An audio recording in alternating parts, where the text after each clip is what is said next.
యువకులందరికీ విజ్ఞప్తి చేస్తున్నాం, ఉద్యోగాలు కావాలి, ప్రైవేట్ ఉద్యోగాలు రావాలి. అందుకే 20 లక్షల మందికి ఉపాధి కల్పిస్తానని చెప్పాం. దానికి కట్టుబడి ఉన్నాం. ఉద్యోగాలు కల్పిస్తాం. ఇప్పటికీ మినిస్టర్ గారు చెప్పినట్టు పెద్ద ఎత్తున పెట్టుబడులు వస్తున్నాయి. ఈ ప్రభుత్వం పైన విశ్వాసం ఉంది, నమ్మకం ఉంది. చెప్పిన మాట నిలబడతామని, అవినీతి లేనటువంటి పరిపాలన ఇస్తామని, త్వరితగతిన క్లియరెన్స్లు ఇస్తామని, ఎలాంటి అడ్డంకులు సృష్టించమని ఈ రోజు పెద్ద ఎత్తున పెట్టుబడులు పెట్టడానికి ముందుకు వస్తున్నారు. దీనివల్ల ఈ రాష్ట్రం అభివృద్ధి అవుతుంది, యువతకు ఉద్యోగాలు వస్తాయి. ఇంకో పక్కన ఆ రోజు నేను ఐటీకి ప్రాధాన్యత ఇచ్చాను. అందరూ చదువుకున్నారు, మంచి మంచి ఉద్యోగాలు వచ్చాయి. ఈ రోజు నెక్స్ట్ లెవెల్కి వెళ్తున్నాం. ఆర్టిఫిషియల్ ఇంటెలిజెన్స్ వచ్చింది. ఇది మనకు అర్థం కాకపోవచ్చు. చదువుకున్న పిల్లలందరూ ఆలోచించుకోవాలి. భవిష్యత్తు ఆర్టిఫిషియల్ ఇంటెలిజెన్స్ దే. దాన్ని ఉపయోగించుకుంటే మన జీవితాలు బాగుపడతాయి. ఈ రోజు నేను ఆలోచించిన విధానం, రతన్ టాటా ఇన్నోవేషన్ హబ్ కింద అమరావతిలో పెద్ద సెంటర్ క్రియేట్ చేస్తున్నాం.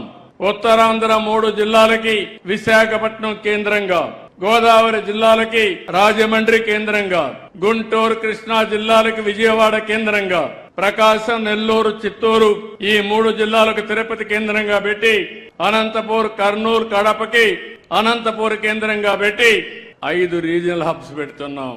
దేశంలో ఎక్కడా చెయ్యని విధంగా ఈ రోజు పారిశ్రామికవేత్తల్ని, అకాడమిక్ ఇన్స్టిట్యూషన్స్, కాలేజీల్ని అనుసంధానం చేస్తున్నాం. చదువుకునే రోజుల నుంచి కూడా పిల్లలు ఆలోచించుకోవాలి. ఉద్యోగం చేయడం కాదు, మీరు ఉద్యోగం ఇచ్చే పరిస్థితి రావాలి. ఈ రోజు నేను కూడా ఒక సాధారణ కుటుంబంలోనే పుట్టాను. నేను ఒక ముఖ్యమంత్రిగా సుజావుగా పరిపాలిస్తున్నానంటే మీకు కూడా తెలివితేటలున్నాయి. తెలివితేటలు ఉపయోగించండి. మీకు అండగా చేయూతనిచ్చే బాధ్యత నాదని మరొక్కసారి యువత అందరికీ విజ్ఞప్తి చేస్తున్నా.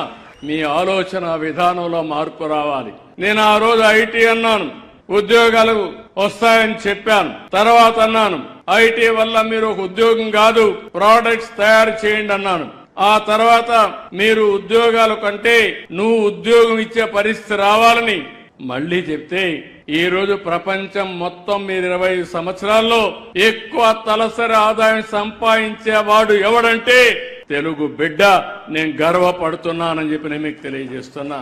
ఇండియాలో కాదు, అమెరికాకు పోయినా, ఆస్ట్రేలియాకు పోయినా, యూరోప్కు పోయినా, ఏ నగరానికి పోయినా మన వాళ్లే కనపడుస్తారు. అలాంటి దానికి శ్రీకారం చుట్టాం. ఈ రోజు అందుకే ఒక మాట చెప్పాను, ప్రతి ఒక్క ఇంటికి ఒక పారిశ్రామికవేత్త ఉండాలి. 1 ఫ్యామిలీ 1 ఆంటర్‌ప్రెన్యూర్.